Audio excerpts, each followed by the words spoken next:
We're Oliver. We're in our studio here in Silver Lake, and we're going to answer some Twitter questions now.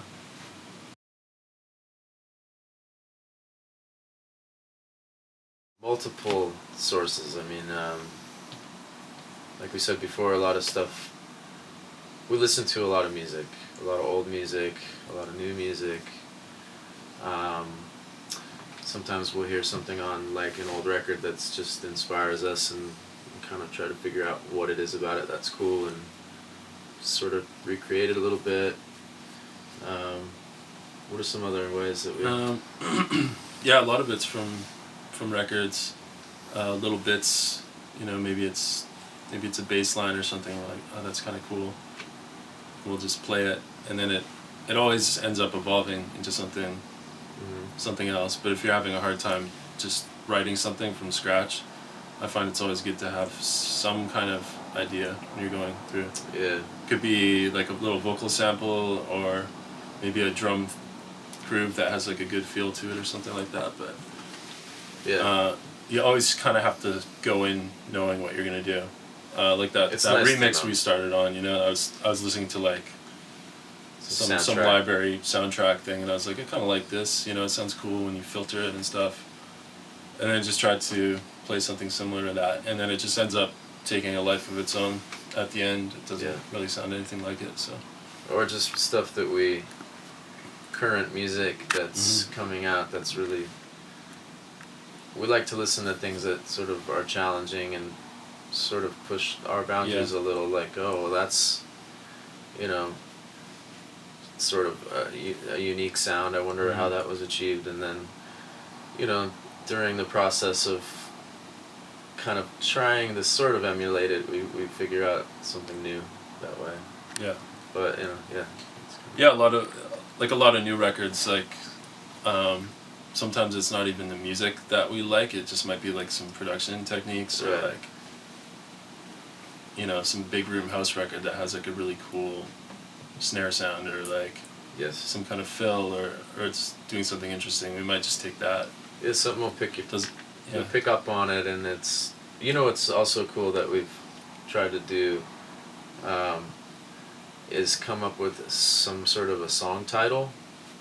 Oh, yeah. Just having a title sort of like gives you like some vibe of what the song would sound like, you know, and I think it's a good starting point. You know, you just have something called like, whatever, Lunchbox.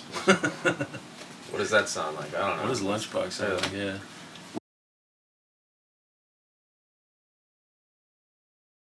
For me, it's a little bit of an influence. I'm not nearly as involved in it as he is, so, but I see how the process works, but I'll let him elaborate on that a little bit. Well, I think, you know, the process, I think, sort of, each one sort of feeds the other in a way, because in pop songwriting, you know, there are some guidelines and certain things that, you know, some rules, you know, and I think, you know, you're in that sort of structured process for a while, and it's really just like a nice relief to get away and be able to do something that has completely no ceiling at all. So, and then, you know, you do that for a while, and you're kind of making obscure sounds and music, and you're like, God, I can't wait to just make a 4-chord pop song again. So yeah, they kind of feed each other a bit.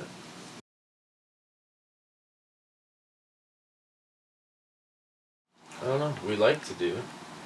Yeah, I can't give a 100% answer on that.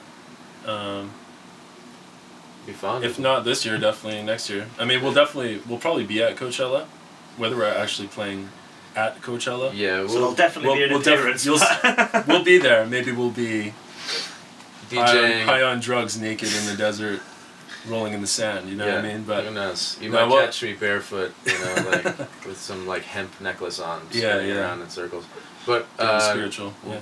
Like we might DJ some parties around Coachella. We'll at least be at some pool parties, like playing disco records. Well, we're working on putting together some sort of a live show, something that has some theatrical sort of visual element to it, and Yeah. a bit more live playing. So hopefully, by that time. Yeah, I think when the demand is there, we'll do it. Yeah. For right now, we're not selling at stadiums, so there's no point in us putting on a big production. So Right.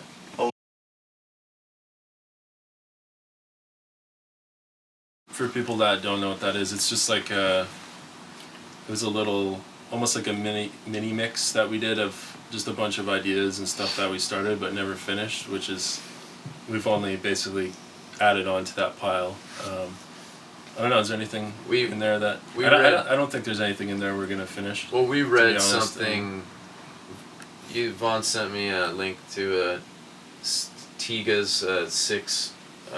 What was it, like, advice for producers? Oh yeah, 6, like, what was it, rules? Yeah, for producers. And the first one really kind of resonated with Yeah, us because right. it was sort of about finishing projects. So yeah. But Basically, one song that you finish is worth 2,000 songs that you don't finish on your computer that just sit there and collect right, dust. and the only ones that matter are the ones that you finish and that people actually hear. Yeah, but for us, that was a good experiment in sort of like testing out some material, so we could see which things people gravitated towards. Yeah, we kind of want to do another one because there's like we have so many other ones, but at the same time, maybe it's better just to like pick the best ones and finish them. Yeah.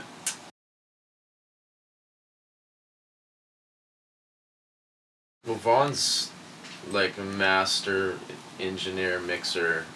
Like, he makes everything sound really good. And I'm just talking for you right now, but he's like has this really. Made me blush, man. Well, you just have like a really amazing way with sound and making things sound really good, and a very meticulous approach and very detail oriented. I'm a bit more like ADD in the way that I work. I like to just kind of like the immediacy of just like putting a bunch of things together. Yeah. I think the funnest part is definitely like the initial conception of a track. Usually like the first hour of making it is probably the funnest part. And then the challenge is keeping that. Because after a while it becomes work, So it's kind of like the faster you can do it, the easier it is. If you make a track and it takes like a week to finish a song, by the end you're kind of like, you lose the plot sometimes. So if you can start something and like get it really close, that's something we're working on. We're trying to do that. Like this remix that we're doing right now, we did that. That was in a night, and then we just added some more stuff, and we'll probably finish it in another day. So we're trying to speed up the process a little bit. Doesn't give us a chance to get bored. That's the thing. It could be the best thing in the world, and you just be like, I hate this because I've heard it 8 million times. Or sitting there tweaking it. And if you really, it's holding on to the initial idea. You can keep adding and adding things to something, and I think a lot of times you try to do that because the initial sort of idea or essence of the track isn't interesting enough. Mm-hmm. So a lot of times, we'll spend a good amount of time just trying to come up with something that's captivating with like very minimal elements. Yeah. So we're not trying to just keep, trying to put lipstick on a pig, so to speak. You know what I mean?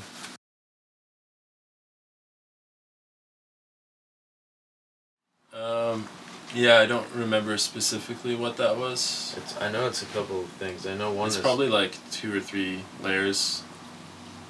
We usually, for pads, layer a couple things. I think maybe it just had like an LFO on it or something. I can't really remember. Are we talking hardware or software?